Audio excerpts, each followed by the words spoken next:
మంచిది ప్రియమైన వాళ్ళారా, ఇంతవరకు గడిచిన దినాలలో మనము ప్రార్థన వలన కలిగే ఆశీర్వాదాలు ఏవి అని దాని గురించి మనం ధ్యానించి ఉన్నాం.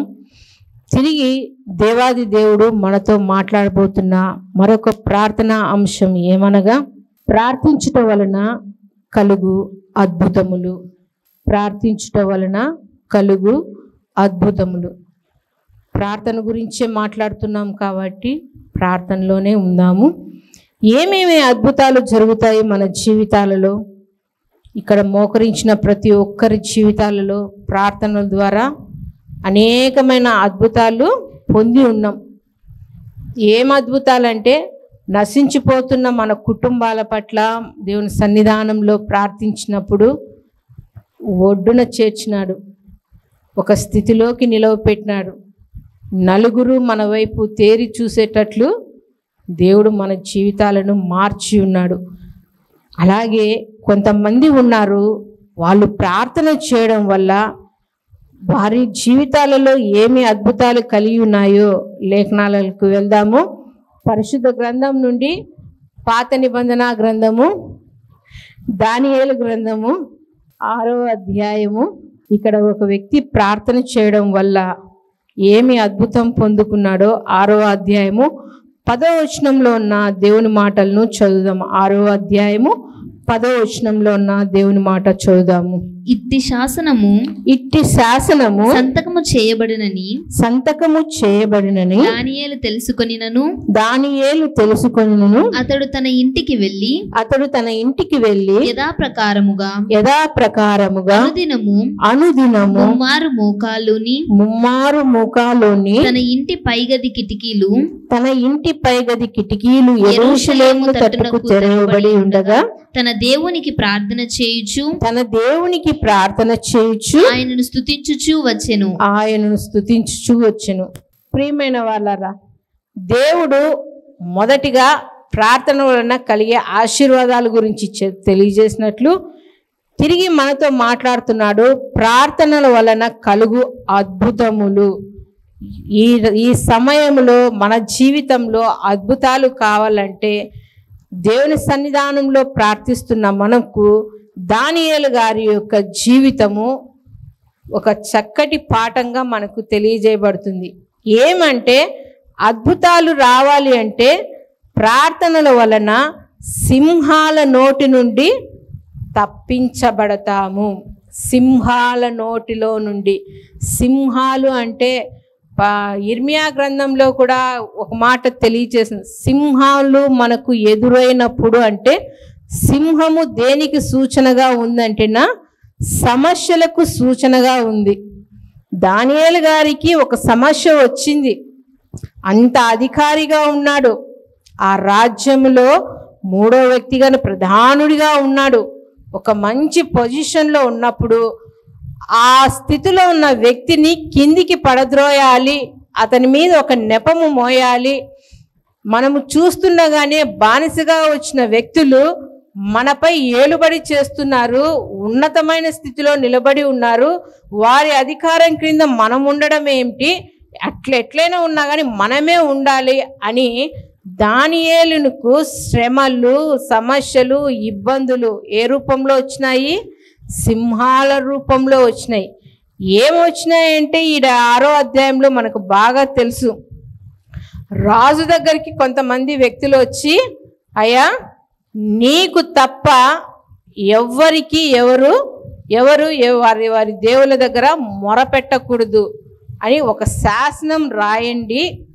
ఆ శాసనం ద్వారా ప్రతి ఒక్కరూ మీ దగ్గరికే వచ్చి మొరపెట్టాలి, మీతోనే మాట్లాడాలి. వాళ్ళ సమస్యలు ఏమైనా కానీ మీతోనే చెప్పుకోవాలి, కానీ వారి దేవులకు మొరపెట్టకూడదు అనే విషయాన్ని, ఒక ఆజ్ఞను, ఒక చట్టాన్ని తీసుకొచ్చినప్పుడు రాజుగారికి తెలుసు ఇదంతా ఎవరికి సంభవిస్తుంది, దానియేలు కోసమే ఇదంతా జరుగుతుంది అని గ్రహించి వాళ్ళు పన్నాగం కూడా దానియేలుని ఇబ్బంది పెట్టాలి అనే ఉద్దేశంతో ఒక శాసనాన్ని పుట్టించినప్పుడు, ఈ శాసనము, ఈ సమస్య మొదలైందని దానియేలుకు తెలిసినా కానీ అతను ఏం చేస్తున్నాడు?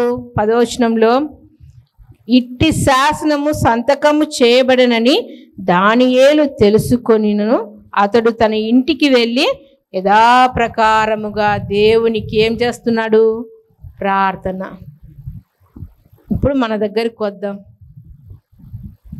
ఒక నెల రోజులు వద్దులేండి, ఒక్క వారం మీరు మందిరానికి వెళ్ళి దేవునితో మీరు మాట్లాడుతూ ఉంటే మీరు చేస్తున్న ఉద్యోగాలైనా పనులైనా ఏవైనా కానీ ఇవన్నీ తీసివేస్తాము, మీరు మా దగ్గరికే వచ్చి మొరపెట్టాలి అని ఎవరైనా మీ అధికారులు కానీ మీరు పనిచేసే వాళ్ళు ఎవరైనా కానీ మీ పై అధికారులు మీకు ఒక మాట హుకుం అంటారు కదా జారీ చేసినారంటే ఏం చేస్తారు?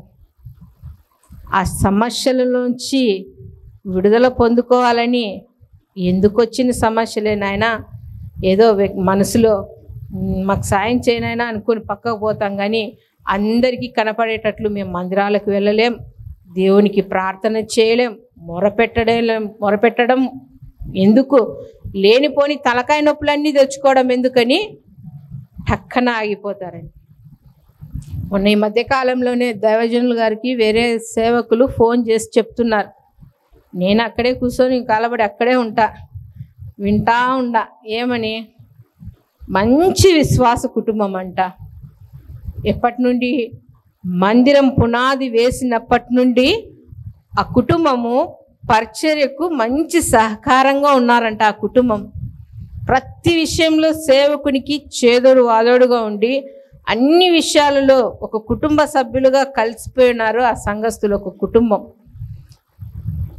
ఆ అబ్బాయి దీన్ని బాగా చదువుకుంటూ ఒక ఉన్నతమైన స్థితిలోనికి వచ్చి ఉద్యోగం కోసం వెంపలాడుతున్నప్పుడు ఆ ఉద్యోగం ఇచ్చే కంపెనీ వాళ్ళు అన్నారంట, మీరు క్రైస్తవులైతే ఈ 2 లక్షల జీతం మీది కాదు అంటానే ఆ అబ్బాయి ఏమో స్థిరంగా నిలబడ్డాడంట. నా దేవుని కోసం నేను ఏమైనా ఇబ్బందులు ఎదుర్కొంటాను, 2 లక్షలు కాకపోతే ఏమి కనీసం 10,000 అన్నా రానీలే, నా కుటుంబాన్ని నేను పోషించుకోగలను అని స్థిరంగా ఆ యవనస్తుడు ఉన్నాడంట. కానీ తల్లిదండ్రులు ఉన్నారు చూడండి, ఆ అబ్బాయి పసిప్రాయం నుంచి మోకాళ్ళొంగి దేవుని సన్నిధానంలో ఆ అబ్బాయి కూడా ఎలా పుట్టినాడంట? ప్రార్థన ద్వారానే పుట్టినాడంట. దేవా సహాయం చేయనాయనని ఆ తల్లి ఇట్లా కొంగు జాచి దేవుని సన్నిధానంలో అడిగిందంట. దేవుడు కనుకరించి ఇచ్చినాడు. ఇప్పుడు వాళ్ళకి ఆ సమస్య ఎదురైనప్పుడు అంత బలమైన ప్రార్థన జీవితం కలిగిన వ్యక్తులు ఏం చేయాలా? ఆ ఉద్యోగాన్ని వదిలేసుకోవాలి. కానీ అంత బలమైన ప్రార్థనా పరులైన తల్లిదండ్రులు పర్లేలేనైనా మన దేవుడు చూసే దేవుడు కదా, మన స్థితిగతులు తెలుసు కాబట్టి ప్రార్థనలు పోమని చెప్పి ఉద్యోగాన్ని సంపాదించుకోనాయనా. చిన్న సమస్య, నీవు క్రైస్తవుడు అని గర్వంగా, నేను దేవుని బిడ్డను అని గర్వంగా చెప్పుకునే కాలము నేటి కాలంలో క్రమక్రమంగా తగ్గిపోతూ వస్తుందని. నేను దేవుని బిడ్డను అనేలోగా మెడ మీద ఒకేట పడుతుంది.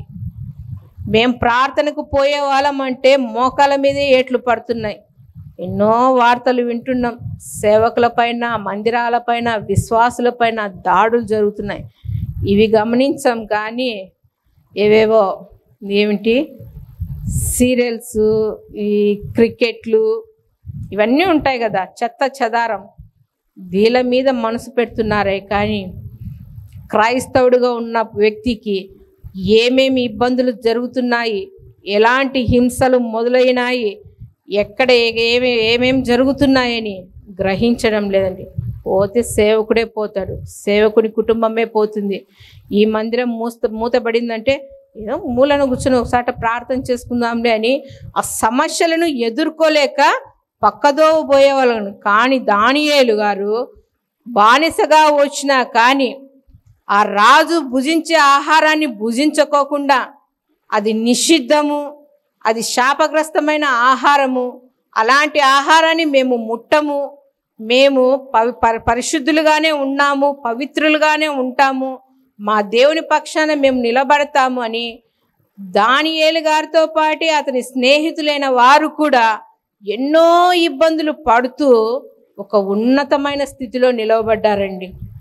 అందుకే పరిశుద్ధ గ్రంథంలో లిఖించబడ్డారు.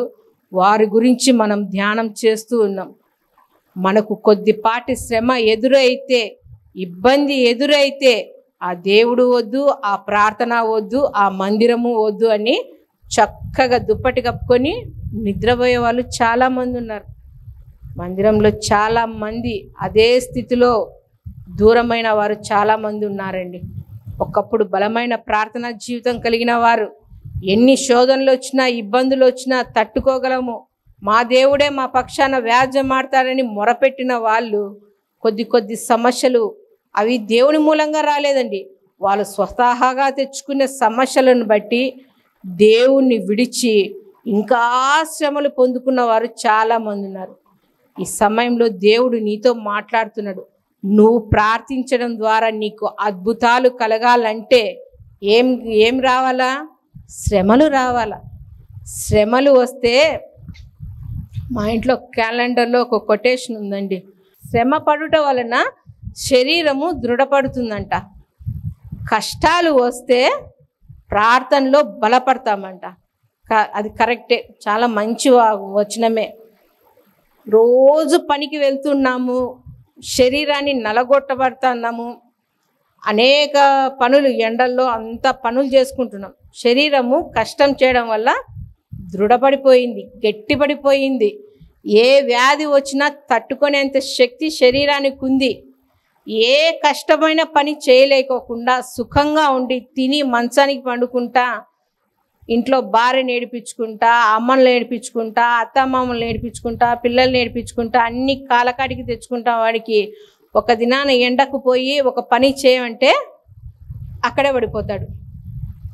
శరీరము ఎప్పుడు నలగొట్టబడతాదో వాడు దృఢంగా ఎలా ఉంటాడో, ప్రార్థించే వానికి సమస్యలు అధికమైనప్పుడు, ఇబ్బందులు అధికమైనప్పుడు, శ్రమలు అధికమైనప్పుడు వాని యొక్క ప్రార్థనా జీవితము మెరుగుపడుతుందండి. శ్రమలు గుండా వెళ్తేనే ఆశీర్వాదాలు. శ్రమలు వద్దు అనుకుంటే ఆశీర్వాదాలు పొందుకోలేము. దానియేలు గారికి కూడా శ్రమ వచ్చింది. ఆ శ్రమలను సింహము రూపంలో దేవుడు పోల్చినాడు. సింహము నోట నుండి తప్పించబడ్డాడు అంటే శ్రమలు వచ్చినాయి కాబట్టి ఆ శ్రమలను తట్టుకునే శక్తి నాకీ నాయన అని తను శ్రమలు రాకముందు ఏ రీతిగా దేవుని సన్నిధానంలో మొరపెడుతూ వచ్చినాడో, శ్రమలు వచ్చినప్పటికీ కూడా అదే రీతిగా మొరపెడుతున్నాడు. ఇదొక మనకు ఒక పాఠం. అంత చిన్న సమస్య వచ్చేలోగా ప్రార్థన పోయింటుంది, దేవుని వాక్యం పోయింటుంది, దేవుని బిడ్డలతో సహవాసం పోయింటుంది, దైవజనులతో మాట్లాడడం ఉండదు, ఏముండదు. ఏమంటే ప్రపంచంలో ఉండే సమస్యలన్నీ నాకే వచ్చినాయని తల్లడిల్లిపోతూ ఉంటారు. ఆ సమస్యకు గల కారణం ఏది? దేవా, నీతో చేసే సహవాసాన్ని నేను ఎక్కడైనా కోల్పోయినానేమో, నా ప్రార్థనా జీవితంలో ఏదన్నా ఒక ముళ్ళు వచ్చిందేమో, ఆ ముళ్ళును నేను తొలగించుకొని ఇదిగో ఇంకా నీలో నేను బలపడతాను. అనేకమైన శోధనలు రాని, ఇబ్బందులు రాని, హింసలు రాని, ఏమన్నా రాని, నీ పక్షాన ఉండి నేను మొరపెడతాను నాయన అన్నప్పుడు ఆ సింహాల నోట నుండి, సమస్య అనే నోట నుండి దేవుడు తప్పించేవాడుగా ఉన్నాడు. మనం చూసినట్లయితేనా దీనికి చక్కటి ఉదాహరణగా దావీదు గారిని మనము జ్ఞాపకం చేసుకోవచ్చండి. బాలుడుగా ఉన్నాడు, ఎన్నిక లేని వాడుగా ఉండి తండ్రి కొన్ని గొర్రెలను అప్పగించినాడు, మేపుకోపోరా అని. ఎక్కడ ఉన్నాడు? అడవులలో ఉన్నాడు. ఒంటరిగా జీవిస్తున్నాడు. అడవులలో ఉండి గొర్రెలను మేపుకుంటూ, అలా మేపుకుంటున్నప్పుడు వ్యర్థంగా సమయాన్ని గడపలేదండి. దేవుణ్ణి ఆరాధిస్తూ ఉన్నాడు, ప్రార్థన చేస్తున్నాడు, పాటల ద్వారా దేవుని గణపరుస్తున్నాడు. అలా పెరుగుతూ వచ్చిన దావీదును ఒకానొక దినాన దేవుడు దర్శించినాడు. సమూయేలు వెళ్ళి అభిషేకించినాడు. అభిషేకిస్తానే రాజు కాలేదు దావీదు. 40 సంవత్సరాలు పట్టింది రాజుగా రావడానికి. ఆ 40 సంవత్సరాలు దేవుడు దావీదును నలగొడుతూ వస్తున్నాడు. అనేకమైన ఇబ్బందులు పెడుతూ వస్తున్నారు. అనేకమైన శ్రమలు గుండా వెళ్తున్నాడు దావీదు. అలా వెళ్తున్న దావీదుకు వచ్చిన సమస్య ఏంటంటే, ఆ సమస్య, ఆ సింహము ఏదంటేనా సౌలు దగ్గరికి వచ్చినాడు. అన్నలకి ఆహారం ఇవ్వడానికి వచ్చినాడు. అక్కడ యుద్ధం జరుగుతుంది అని తెలుసుకున్నాడు. ఎవరా అంటే ఎన్నికలేని వాడు, ఫిలిష్తీయుడైన గొల్యాతు దేవుని బిడ్డలపైన తిరుగుబాటు చేస్తున్నాడు, సవాలు విసురుతున్నాడని గ్రహించి నేను యుద్ధం చేస్తానన్నప్పుడు ఆ మాట రాజు దగ్గరికి వెళ్ళింది, సౌలు దగ్గరికి. సౌలు తను ఉపయోగించే వస్త్రాలన్నీ ఇచ్చినప్పుడు ఇవి నాకు అలవాట్లేవని పక్కన పెట్టి ఒక ఒడిసెను మాత్రం చేత పట్టుకొని ఆ గొల్యాతు మీదికి యుద్ధానికి వెళ్ళాను. ఎవరి పక్షాన? దేవుని పక్షాన. ఎన్నిక లేని వాడిని బలమైన సాధనంగా దేవుడు ఎన్నుకోవడానికి గల కారణం అంటేనా దావీదు యొక్క సహవాసము దేవునితో ఉంది. యుద్ధం గెలిచినాడు, దేవుని గణపరిచినాడు. సౌలు దావీదుని చూస్తానే దావీదు మీద ఇష్టం కలిగింది. తన రాజ్యంలో పెట్టుకున్నాడు, యుద్ధానికి ముందుగా పెట్టుకున్నాడు. కానీ దురాత్మ చేరడం ద్వారా సౌలు దావీదుకు అనేకమైన ఇబ్బందులు గురి చేస్తూ, వెంటాడుతూ, చంపాలని అనేక మార్లు ప్రయత్నిస్తున్నప్పుడు ఒకప్పుడు దేవునికి ఏ స్థితిలో మొరపెడుతూ వచ్చినాడో దావీదు, ఆ మొరలన్నీ దేవుడు విన్నాడు. కాబట్టి ప్రతి ఆపదలలోంచి దేవుడు తప్పిస్తూ వచ్చినాడు. ఈ రాత్రికాల సమయంలో దేవుడు నీతో నాతో మాట్లాడుతున్నాడు. నీ ఆపదలు నీకు సమీపంగా వస్తున్నప్పుడు నువ్వు దేవునికి మొరపెట్టింటావు చూడు, ఎప్పుడో ఒక్కసారి, దేవా నా స్థితి చూడు నాయనా అని ఆ మాట చెవిలో ఉంచుకొని దేవుడు వస్తున్న ఆపదను ఆయన అడ్డగించేవాడుగా ఉన్నాడు, దూరపరిచేవాడుగా ఉన్నాడు. నువ్వు ప్రార్థనే చేయకోకుండా ఉండి దేవుని దగ్గరికి రాకోకుండా ఉంటే ఆయన అడ్డుగా ఎలా ఉండగలడు? దూరంగా వెళ్ళిపోతాడు. ఆ సమస్య నీ మీదకి వస్తుంది.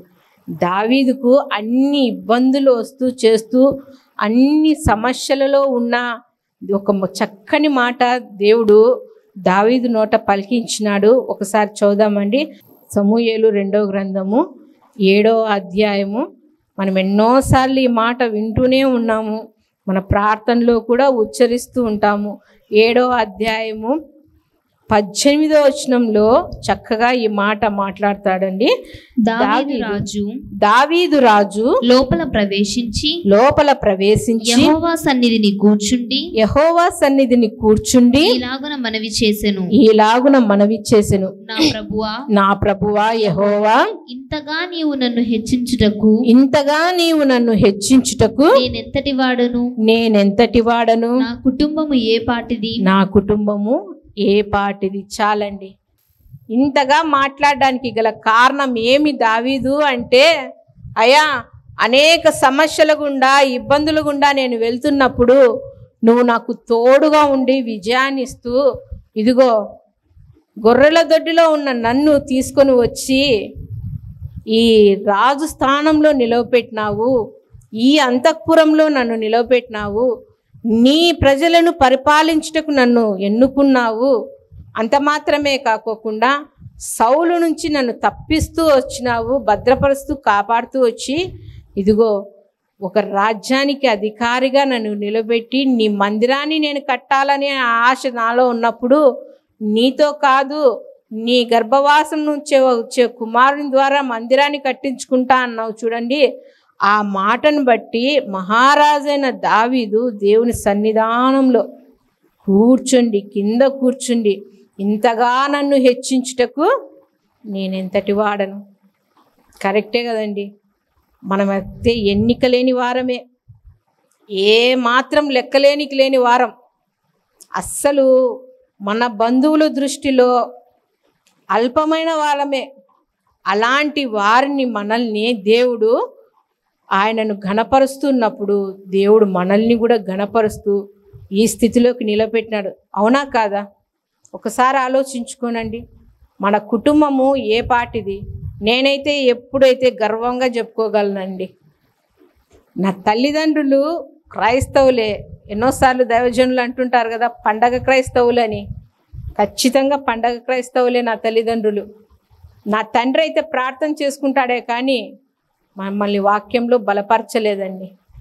ఏ స్థితిలో నేనైతే ఇప్పటికీ అనుకుంటా ఉంటాను, నా వ్యక్తిగత ప్రార్థనా జీవితంలో అయితేనా ఎక్కడ పడాల్సిన దాన్నోనైనా నేను యోనికి కాలు పట్టుకొని బతుకుంటా ఉండాలనో, ఎవరింట్లో బోకులు కడుక్కుంటా ఉండాల్సిన దాన్నో, అలాంటి నన్ను ఆ స్థితిలోనికి పడనీయకోకుండా ఇదిగో నీ సేవ చేయడానికి, నీ సన్నిధానంలో మోకరించి మొరపెట్టడానికి నన్ను ఈ స్థితిలోనికి నడిపించినావు కదా.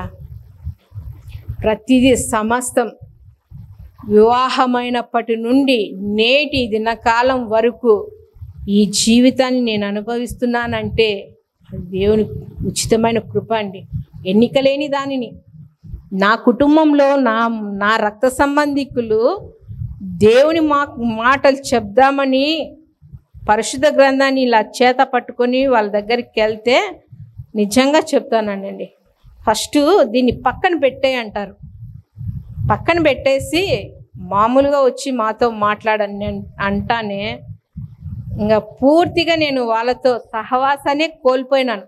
మీ పంచాయతీలే వద్దు, దేవుని మాటల్నే మీరు ఇష్టపడని వాళ్ళు ఆ మాటలు ప్రకటిస్తున్న వాళ్ళు మమ్మల్ని ఇష్టపడతారా? అవసరం లేదని దాదాపు మా వివాహమే ఈ 24వ సంవత్సరం జరుగుతాయి, ఇంతవరకు నా పుట్టింటి నుంచి ఒక్కరు కానీ అడుగు పెట్టడం కానీ జరగలేదని. దేవుని తృణీకరిస్తున్నారు, దేవుని మాటల్ని ఇష్టపడడం లేదు, సమస్యలు గుండానే ఉండారు, కానీ ఆ సమస్యల నుంచి మేము బయటపడాలి అని దేవుని దగ్గరికి రావడం లేదు. ఇంకా వాళ్ళ పతన స్థితిలోనే ఉన్నారు. కానీ దేవుడు నిన్ను నన్ను ప్రేమించి ఈ స్థితిలోకి నిలబెట్టడానికి గల కారణం ఏమంటే ప్రార్థన. నువ్వు ప్రార్థిస్తే నీ ప్రార్థన ద్వారా నీకు మేలులు కలగాలంటే ఏ సింహాల వంటి సమస్యలలో నుంచి దేవుడు తప్పించేవాడుగా ఉన్నాడండి. రెండవదిగా ప్రార్థన చేయడం వలన, ప్రార్థన వలన కలుగు అద్భుతాలు ఏమి అంటేనా, తెస్సలోనికీయులకు రాసిన మొదటి పత్రిక 4వ అధ్యాయము 7వ వచనంలో దేవుని మాట సెలవిస్తుంది. ప్రార్థన వలన కలుగు అద్భుతాలు ఏమి అంటే పరిశుద్ధులగుటకే 4వ అధ్యాయము 7వ వచనము, దేవుడు మనలను పిలిచెను గాని అపవిత్రులుగా ఉండుటకు పిలువలేదు. మనం ప్రార్థన చేయడం వలన కలిగే అద్భుతాలలో మరొక మాట ఏమంటే ప్రార్థనల వల్ల పరిశుద్ధులు అవుతారంట. పాపం దాచుకొని పాపభూయిష్టమైన క్రియలన్నీ మనలో పెట్టుకొని దేవా అని మొరపెడితే దేవుడు ఆలకించడండి. ఎప్పుడైతే నీ పాప రోత జీవితాన్నంతటినీ విడిచిపెట్టేసి నా బ్రతుకు అంతా నీచమైన బ్రతుకునైనా వదిలేస్తున్నానని చెప్పేసి పరిశుద్ధంగా దేవుని సన్నిధానంలో నువ్వు మొరపెట్టినట్లయితేనా దేవుడు నీ ప్రార్థన ఆలకించి నీకు అద్భుతాలు చేసేవాడుగా ఉన్నాడు. అలాంటి అద్భుతమైన జీవితం మనం చూసినట్లయితేనా యోసేపు గారి యొక్క జీవితం మనకు చక్కని పాఠంగా ఉంది. ఎలా ఉంది? అన్నల చేత తృణీకరించబడ్డాడు, కొట్టబడ్డాడు, త్రోయబడ్డాడు, బానిసగా వెళ్ళాడు. అంత మాత్రమే కాకుండా ఆ పోతిఫర్ యొక్క భార్య యొక్క కనుదృష్టిలో పడ్డాడు. చెడుతనానికి ప్రేరేపించినప్పుడు ఆ చెడుతనం నుంచి పారిపోయినాడు. అక్కడ తన పరిశుద్ధతను కాపాడుకున్నాడండి. అలా కాపాడుకోవడం వల్ల దేవుడు ఒక ఉన్నతమైన స్థితిలో యోసేపును పెట్టి ఎక్కడైతే తృణీకరించబడ్డాడో తన అన్నల ద్వారా, తన కుటుంబం ద్వారా ఎలాగా వెలివేయబడ్డాడో ఆ కుటుంబమే తిరిగి తన దగ్గరికి వచ్చి దేహి అనే స్థితిలోకి వచ్చినారు. తన అన్నలను ఆదరించినాడు. అంత మాత్రమే కాకుండా హక్కున చేర్చుకోగలిగినాడు. అలా చేర్చుకోగల కారణం ఏమి అంటే పరిశుద్ధమైన జీవితం. నేటి కాలంలో పరిశుద్ధత లేదండి. సోమవారం నుంచి శనివారం వరకు చేయవలసిన పాపములన్నిటినీ అన్ని పాపములు చేసి మాట ద్వారా, చూపు ద్వారా, వినుట ద్వారా, నడక ద్వారా, పడక ద్వారా దేవునికి ఇష్టం లేని ప్రతి నీచమైన కార్యములన్నీ చేసి ఆదివారము పరిశుద్ధులుగా దేవునికి ప్రేమైన వారములుగా వచ్చి ఆయన శరీరంలోనికి, రక్తంలోనికి చేయి వేస్తారు. ఆ 2 గంటలు ఎలా ఉంటారంట? పావురం వలె పరిశుద్ధులుగా ఉంటారు. తిరిగి గడప దాటుతానే మందిరం దాటిపోతానే, ఇంటికి వెళ్తానే వినిన వాక్యాలన్నీ విడిచిపెట్టి తిరిగి పాపంలోకే కలిసిపోయే జీవితం. సోమవారం నుంచి శనివారం వరకు ఒక బ్రతుకు, ఆదివారం 2 గంటలు ఒక బ్రతుకు, తిరిగి మళ్ళీ పాప బ్రతుకు. దేవుడు అలా మెచ్చడం లేదండి. నీకు అద్భుతాలు కావాలా అంటే, నీ ప్రార్థన ద్వారా అద్భుతాలు కావాలంటే నువ్వు పరిశుద్ధమైన జీవితాన్ని జీవించవలసిన వారమై ఉన్నాం. దేవుడు అంటున్నాడు కదా, పేతురు రాసిన మొదటి పత్రిక 1వ అధ్యాయంలో, నేను పరిశుద్ధుడై ఉన్నాను గనుక మీరును కూడా పరిశుద్ధులై ఉండాలి. మన ఆలోచనలు, మన తలంపులు, మన మాటలు, మన క్రియలు, మన చూపు, సమస్తం మన ప్రవర్తన మొత్తం ఎలా ఉందంట? పరిశుద్ధంగా, అది దేవునికి ఇష్టకరంగా ఉండాలి అని. అలా ఉండడం ద్వారా అద్భుతాలు జరుగుతాయి అంటున్నాడు. ప్రియమైన వాళ్ళారా, దేవుడు అంటున్నాడు, నువ్వు ప్రార్థన చేస్తే నీ జీవితంలో అద్భుతాలు కలగాలి అంటే ఆ ప్రార్థన వల్ల సమస్యలనే సింహాల నోటిలో నుండి మనల్ని తప్పించేవాడుగా ఉన్నాడు.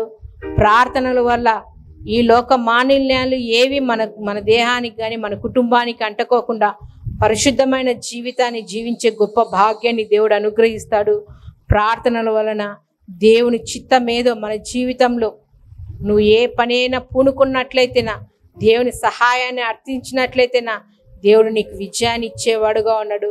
ప్రార్థనల వలన అపవాది యొక్క శోధనలు అపవాది రూపంలో, అది కుటుంబం రూపంలో రావచ్చు, బంధువుల రూపంలో రావచ్చు, కట్టుకున్న భర్త రూపంలో రావచ్చు, భార్య రూపంలో రావచ్చు.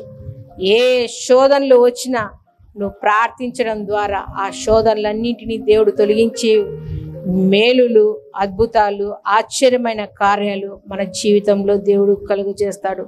నమ్మిక మాత్రం ఉంచుదాము, ఆయన పైన ఆధారపడి జీవిద్దాం. ప్రార్థన చేసుకుందాం. మోకరించినట్లయితేనా, మహాపరిశుద్ధుడు అయిన మా ప్రియా పరలోకపు తండ్రి, మీ ఉన్నతమైన నామానికి స్తోత్రాలనైనా. ఇంతవరకు మీ కృపలో, మీ దయలో తండ్రి, మీ అమూల్యమైన మాటలను ధ్యానించుటకు తండ్రి సహాయం చేస్తున్నారు నాయన. ప్రార్థించుట వలన కలుగు అద్భుతములు, మీరు శ్రేష్టమైన మాటలను మాకు తెలియచేస్తున్నారు నాయన. అవును తండ్రి, బలహీనులమైన మమ్మల్ని తండ్రి మీ మాటల ద్వారా మమ్మల్ని బలపరిచి అనేకమైన సమస్యలలో నుంచి, ఇబ్బందులలో నుంచి, అపవాది వేసే ప్రతి బాణంలలో నుంచి నైనా మమ్మల్ని తప్పిస్తూ, ఇదిగో తండ్రి మీరు మమ్మల్ని బలపరుస్తూ ఈ రీతిగా నిలవపెట్టి క్షేమాన్ని, అభివృద్ధిని తండ్రి మా కుటుంబాలలో అనుగ్రహించిన తండ్రి, మీకు కోటానుకోట్ల స్తుతులు, స్తోత్రములు చెల్లించుకుంటున్నాం నాయన. తండ్రి, మీరు లేఖనాలు సెలవిచ్చిన రీతిగా తండ్రి విసుగక నిత్యము ప్రార్థన చేయాలి అని మీరు సెలవిచ్చిన రీతిగా తండ్రి, క్రైస్తవులుగా ఉండి, మీ బిడ్డలుగా ఉండి మేము తండ్రి మీతో మాట్లాడుకోకుండా మేము ఉండకూడదు తండ్రి. అది ఏ స్థితి అయినప్పటికీనైనా, మరణ స్థితిలో ఉన్నప్పటికైనా కానీ తండ్రి నాయన సహాయం చేయనైనా అని పడకలలో ఉన్నప్పుడు కూడా మీతో మాట్లాడే గొప్ప ధన్యతను మాకందరికీ అనుగ్రహించండి నైనా. ప్రతి బిడ్డలను మీ కృపాహస్తాలకు అప్పగించుకుంటున్నాం నైనా. ఇప్పటి వరకు తండ్రి మీతో మాట్లాడలేక, మీతో సహవాసం చేయలేక, మీ మాటలను ధ్యానించలేక నైనా ఇదిగో లోకానుసారమైన జీవితాల్లో జీవిస్తున్నట్లయితే నైనా ఇప్పటికైనా మార్పు చెంది ఇదిగో తండ్రి మీ పాదంలో చెంత చేరి మీకు మొరపెట్టే బిడ్డలుగా ఉండుటకు తండ్రి సహాయం చేయమని ప్రార్థిస్తున్నాం నాయన. ప్రతి ఒక్కరిని మీ కృపాహస్తాలకు అప్పగించుకుంటూ మీ వాక్యం చేత బలపరిచి స్థిరపరచమని అడుగుతూ మమ్మల్ని మేము తగ్గించుకుంటూ మీ గొప్ప నామం హెచ్చిస్తూ మాకు రక్షకుడు, ప్రాణ విమోచకుడు అయిన నజరేయుడైన యేసుక్రీస్తు నామంలో ప్రార్థించి వేడుకొనుచున్నాము తండ్రి, ఆమేన్. మా చిరునామా దైవజనుడు బ్రదర్ ఓ రూబేన్ గారు, క్రీస్తు ప్రార్థనా మందిరం, డోర్ నెంబర్ 1-10-386, నగరిగుట్ట, పులివెందుల, కడప జిల్లా. మీ ప్రార్థనా అవసరాల కొరకై సెల్ నంబర్ 9989067409.